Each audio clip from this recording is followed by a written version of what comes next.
"Shut your trap, you old hack. Women like you should learn to keep your mouth shut," my sister-in-law spat venomously, her words piercing the air like barbed arrows. I stood frozen, aghast at the unprecedented display of aggression. Never before had I witnessed such crude language and physical intimidation from a woman, let alone from someone within my own family circle. She gripped my collar with a force that mirrored a man's, sending shivers down my spine. I had harbored hopes that marriage would mellow her fiery temperament, but alas, it seemed her volatile nature persisted. My name is Helen, a 35-year-old homemaker. Since tying the knot 5 years ago, my husband Chris and I had been residing with my in-laws. Despite the challenges, they were kind souls, offering support with household chores while I juggled a job. Chris, my partner in life and age, alongside my father-in-law, were pillars of strength in our family unit, standing united through thick and thin. We decided to follow the path our parents had trodden, opting to live under the same roof as my in-laws, just as they had done. The idea was floated by our elders, suggesting it as a viable arrangement. While I understood that many women might balk at the idea of cohabiting with their in-laws, I found solace in the familiarity of a bustling household. Having grown up in a family of 12, the notion of solitary living seemed alien and disconcerting to me. Thus, when the proposal was put forth, I embraced it with genuine contentment. My in-laws were amiable folks, and I cherished the idea of perpetuating our harmonious coexistence.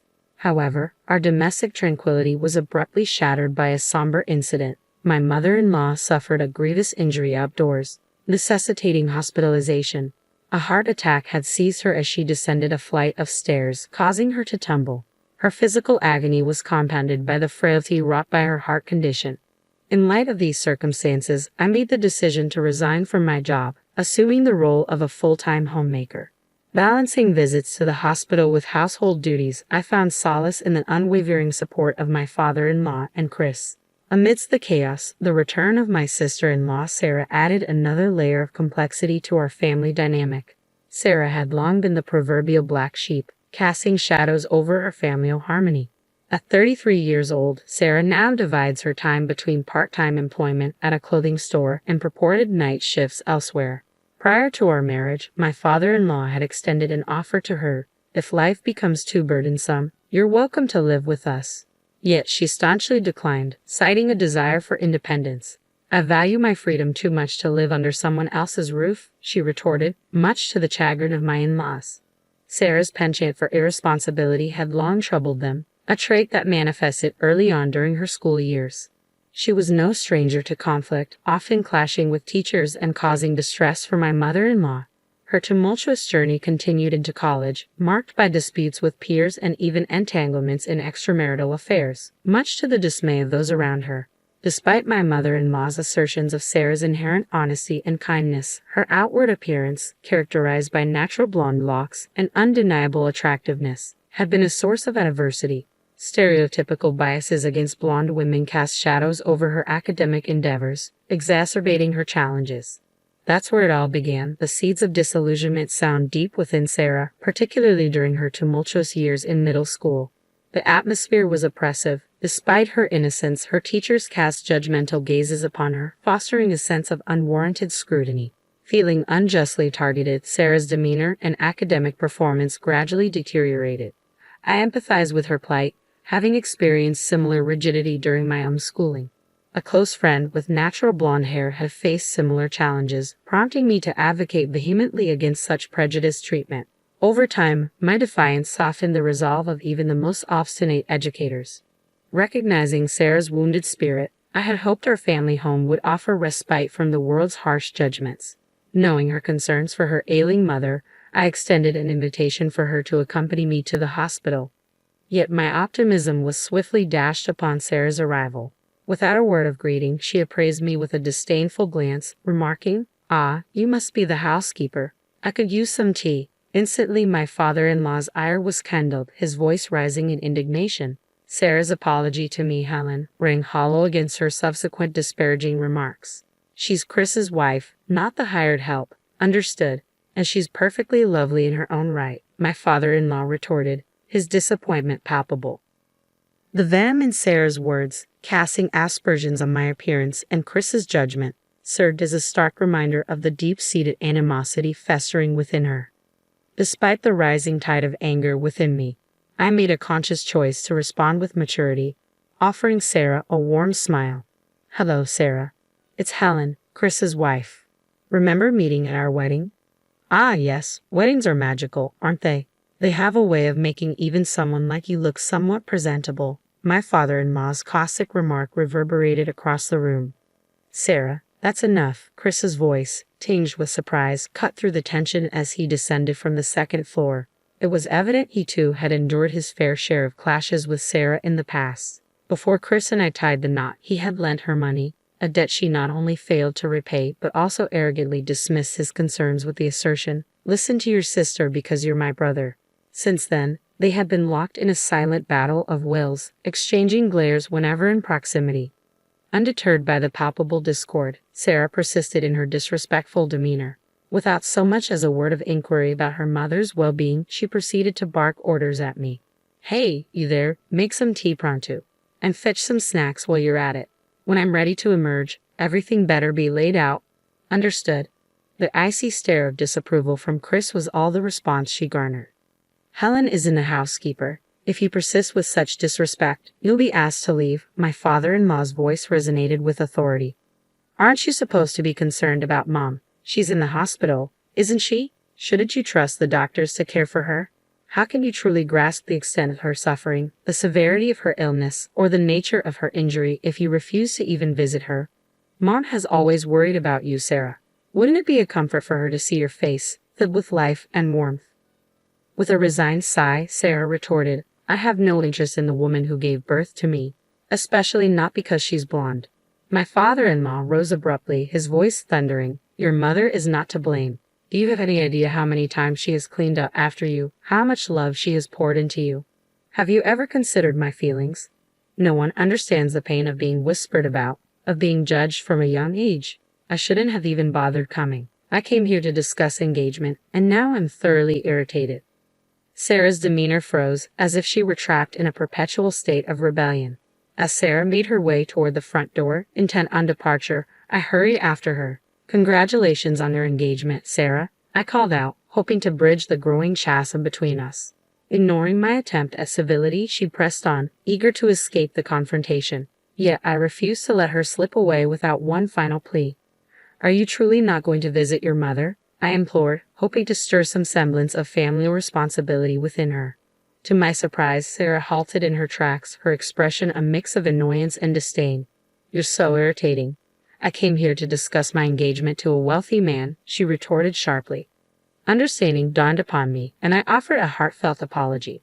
"I see. I'm sorry for intruding. It's wonderful that you found someone special. But remember, a person's worth isn't determined by their occupation. Whether they save lives, provide livelihoods, or nurture families, every job holds value in our society. Your father and Chris are your family. Don't belittle them for their choices." As the words left my lips, Sarah's countenance twisted with unmistakable hatred, her eyes burning with resentment as she glared at me. Before I could react, Sarah seized me by the collar, sending a shockwave of fear coursing through my body like an electric current. "Shut your trap, you old bag. Housekeepers like you should learn to keep quiet." Her words pierced through me, leaving me trembling with terror.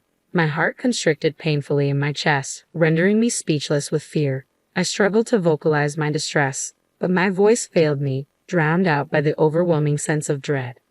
As Sarah's grip loosened, a wave of relief washed over me, allowing me to draw a shaky breath. "I'm bringing my fiancé over next week. Make yourself scarce and act like a proper housekeeper. Understood?"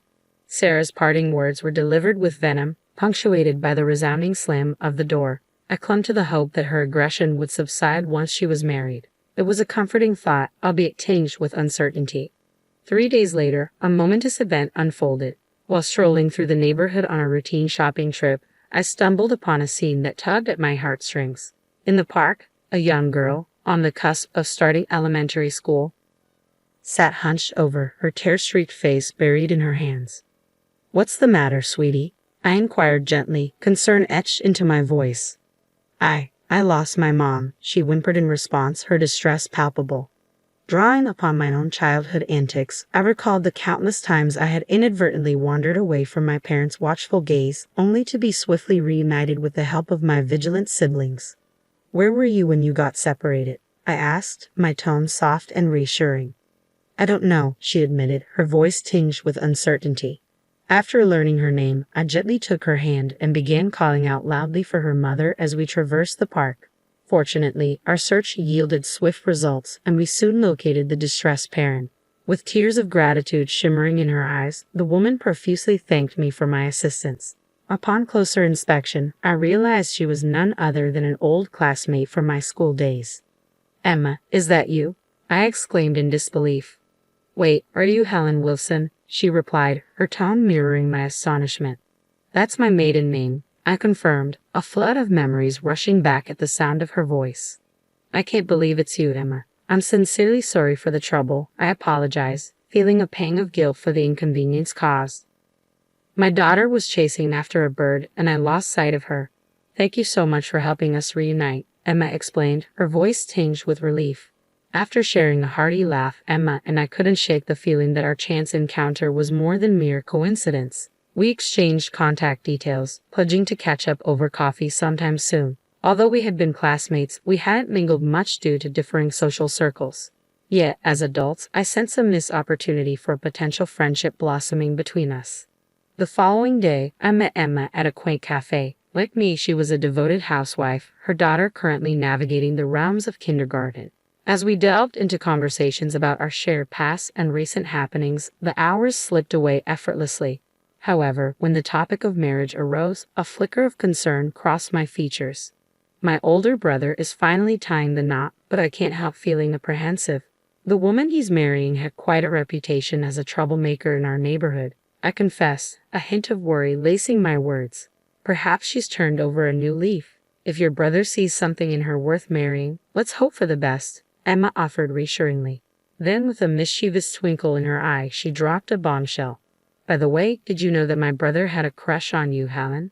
I was taken aback, my mind reeling with surprise. "What? But we weren't even in the same grade, were we?" I exclaimed, my mind racing to reconcile Emma's revelation. "You were quite the catch, Helen. You had everyone swooning over you. Did you know that even the guy I had a crush on wasn't you?" Emma disclosed his name, triggering a faint memory of his face, though I had never realized his feelings for me. "I admit I may have felt a twinge of envy toward you back then, but it's all water under the bridge now. I'm glad I finally spilled the beans," she chuckled, a sense of relief evident in her demeanor. "Well, this certainly complicates things. I always assumed the popular Helen would end up with the mature Chris," I mused, Emma's words prompting a trip down memory lane. Chris and I were indeed classmates, but like with Emma, we never really crossed paths. He was little more than a familiar face to me. However, at our reunion a decade ago, Chris confessed, "I've had a crush on you since we were kids." That's when I realized I wanted no one else but Chris. And here we are, happily married, I concluded with a smile, grateful for the twists and turns that led us to where we are today. Soon, it was time for Emma to collect her daughter, signaling the end of our tea time together. Later, during my visit to the hospital to see my mother-in-law, the topic of Sarah naturally arose. Concern etched across her face, my mother-in-law insisted I must be discharged immediately, attempting to mobilize despite her frail condition. "Since Chris is away on a business trip today, my father-in-law and I will take charge. We'll ensure Sarah's partner undergoes thorough scrutiny in place of my mother-in-law," I assured her firmly, prompting a chuckle from her. Witnessing her resilience, I resolved to tackle the impending marriage introduction with renewed determination. Come Saturday, Sarah arrived with her fiancé in tow. As memories of last week's altercation with Sarah flashed through my mind, a tremor of apprehension coursed through me. Nevertheless, I summoned my resolve and greeted them with a forced smile. Sarah's fiancé, a burly figure with a commanding presence, seemed taken aback upon seeing me, though the reason eluded me. Inviting them inside, my father-in-law and I exchanged pleasantries with Sarah's fiancé in the living room. However, as I busied myself boiling water, the exchange between my father-in-law, Sarah, and her fiancé unfolded in the living room. Regrettably, I missed catching his name amidst my tasks. Upon my return with the tea, I resolved to properly greet him. However, as I set the cups on the table, Sarah's taunting smirk caught me off guard. "Isn't it amusing to have this woman as our housemaid? She's essentially working for us, free of charge. Quite the joke, don't you think?" Sarah's words sliced through the air, steaming with disdain. To hear such disparagement during our marriage introduction was beyond comprehension. Sarah's audacity left me speechless, though my indignation simmered beneath the surface. Thankfully, my father-in-law wasted no time in reprimanding Sarah. "Sarah, that's enough," he admonished sternly. Attempting to diffuse the tension, Mike interjected with a gentle tone. "I apologize. Sarah, why do you refer to her as a housemaid?" Despite his outward calm, Mike's disapproval was palpable as he fixed Sarah with a stern gaze. Unfazed, Sarah continued her tirade. "Well, that's precisely what she is, isn't it? Just look at her, hair tied back in a simple knot, wearing cheap clothes and an outdated apron, and don't even get me started on her makeup. I bet it's all bargain bin brands. She hasn't changed a bit since the last time I saw her. It's as if she's given up on herself, content to blend into the background like some forgotten woman." My father-in-law seemed on the verge of erupting into a full-fledged outburst, while Mike appeared visibly shaken, his complexion draining of color. "Don't you realize we attended the same grade school?" he interjected, his voice tinged with disbelief. "When Sarah was in 7th grade, she should have been in 9th. I assumed everyone in the neighborhood knew that." My father-in-law's response was tinged with regret. "It appears my daughter's interests lie primarily with herself. I apologize," he conceded, leaving both Sarah and me perplexed, unable to grasp the context of their cryptic exchange. Attempting to clear the air, I turned to Mike, seeking clarification. "Do you happen to know who I am?" I inquired, prompting a smile from him. "My apologies for the delayed introduction. You were Helen Wilson before marriage, correct?" "I'm Mike. My sister recently mentioned meeting you." "Oh, and Emma, your sister, mentioned her brother's impending marriage. I never imagined it would be with Sarah," I exclaimed, my astonishment evident in my voice, perhaps a touch too loud. Curiosity piqued, I pressed further. "What did you mean by people in the neighborhood knowing about me? Is it because I come from a large family?" Mike chuckled at my inquiry. "There are numerous reasons," he replied cryptically. "Didn't you know, Mrs. Wilson? You were quite the local legend. Not only were you charming, but you also stood up to the toughest teachers, earning their respect. You served as student council president in both middle and high school, and rumor has it you turned down over 300 suitors. That's just scratching the surface of your reputation." As Mike's words sunk in, a flush of embarrassment crept up my neck, surely turning my cheeks a bright shade of crimson. "Oh, come on, that's an exaggeration," I protested, attempting to downplay my supposed achievements. "Sure, I come from a large family, but I hardly did anything remarkable in school. And as for rejecting suitors, it's more like 5, not 300. Actually," Mike interjected, "my sister mentioned how you stood up for a classmate with naturally blonde hair, challenging the prejudice against them. Your actions may not have instantly changed attitudes, but they certainly made an impact." Sarah's sharp retort cut through the air. "But weren't Helen and I in different schools? I always felt like an outcast," she countered, her voice tinged with bitterness. My father-in-law intervened, gently guiding the conversation back on track. "Sarah, Helen attended the same school as you," he clarified. "Despite the gradual shift in attitudes towards blonde-haired students, your decision to dye your hair various colors only exacerbated tensions with the teachers." His words hung in the air, a sobering reminder of the choices that had shaped our respective paths. Sarah's expression morphed from shock to a disturbing grin as she processed the implications of her actions. "So, if I hadn't dyed my hair, blonde would have been acceptable," she mused aloud, a hint of incredulity in her voice. However, her demeanor quickly darkened as she redirected her attention to me, her tone dripping with condescension. "Helen, despite your vibrant school days, look at you now, a mere housewife, devoid of any sense of style," Sarah taunted, her words laced with disdain. "Taking care of your mother-in-law and managing household chores must be quite the burden. You may have had your glory days, but now, there's nothing to boast about. This is what happens when you settle for an office worker like my brother. It's quite pitiful, really. Where he is, look at me, I'm the real winner," she crowed, punctuating her diatribe with a mocking laugh. Before my father-in-law could interject, I spoke up, determined to assert myself. "That's merely your perspective, isn't it?" I countered calmly. "I find immense joy and fulfillment in my current life. I'm surrounded by a loving husband and supportive in-laws.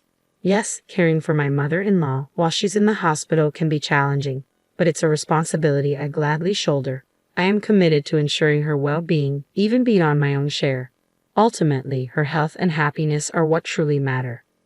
Sarah's demeanor softened as she averted her gaze. Truth be told, fashion doesn't interest me, she admitted quietly.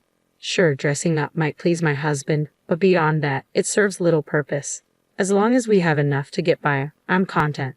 Back when I lived with my parents, we were barely scraping by. I still remember the cramped quarters shared among the 12 of us. Compared to those days, our current situation feels like paradise. Mike stood a little taller, addressing my father-in-law with sincerity. Sir, I must apologize. Originally, I came here to seek your daughter's hand in marriage. However, after hearing Sarah's sentiments, I've come to the conclusion that I am not suited to be her husband. Please forgive my abrupt change of heart. My father-in-law's response was measured yet understanding. Given the circumstances, it's evident that not many would be keen on marrying Sarah, he acknowledged. I will protest if you choose to call off the engagement. Please accept my sincerest apologies for any inconvenience caused. Mike offered another apology before rising from his seat. Sarah, who had remained tense throughout, suddenly sprung into action, seizing onto Mike's leg. Hold on a minute, you're the one who proposed, aren't you? She exclaimed, her voice trembling with desperation. How can you speak of calling off our marriage so casually? I won't tolerate living with someone who demeans my brother's wife and ridicules her in our own home. My family consists of my brother, his wife, and my sister, and I refuse to let them be hurt by your behavior. Rest assured, I'll treat your family with kindness. That's a given. In response, Mike's tone hardened.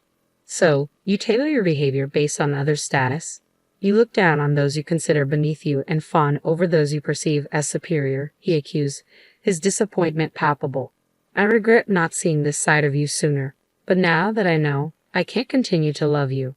Please release my leg if you understand, he implored gently. With those words, Sarah relinquished her grip, sinking to her knees as tears streamed down her face, overcome with emotion. My father-in-law and I left Sarah to her emotions and escorted Mike out. Following that incident, Sarah decided to move out of the house once again. Historically, whenever she encountered financial hardships, she turned to my father-in-law for support, and he'd readily assist her. However, given her recent disrespect towards my mother-in-law and her treatment of me as a mere maid, he made the difficult decision.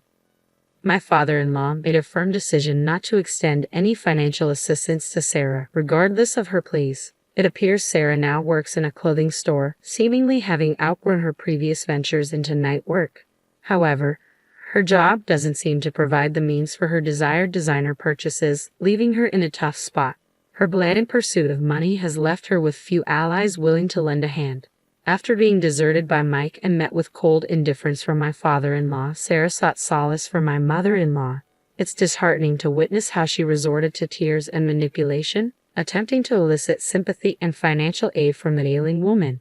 Despite her own health concerns, my mother-in-law was moved by Sarah's display, but she ultimately made the difficult choice to sever ties with her. Since then, Sarah has vanished from our lives.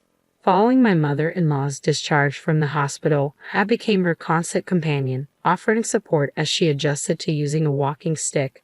Determined to make her daily life more manageable, I began seeking out ways to streamline household chores, ensuring her comfort and well-being. As my efforts to assist my mother-in-law gained recognition from my in-laws and Chris, expressions of gratitude flowed freely. I should be the one thanking all of you. Your support has been invaluable to me, I humbly responded, met with warm smiles from all around. Their appreciation brought me immense joy, fueling my sense of fulfillment. Maintaining regular contact with Emma, our occasional coffee outings provided moments of respite amidst the daily routines. However, the most significant news came when I discovered I was pregnant. The excitement and joy reverberated throughout the family, with my parents and siblings joining in the celebrations. I'm truly grateful for the outpouring of love and support from everyone. While I know the journey of childbirth and raising the child will present challenges, I am eager to embrace each moment with gratitude and cherish every precious memory, I reflected, filled with anticipation for the journey ahead.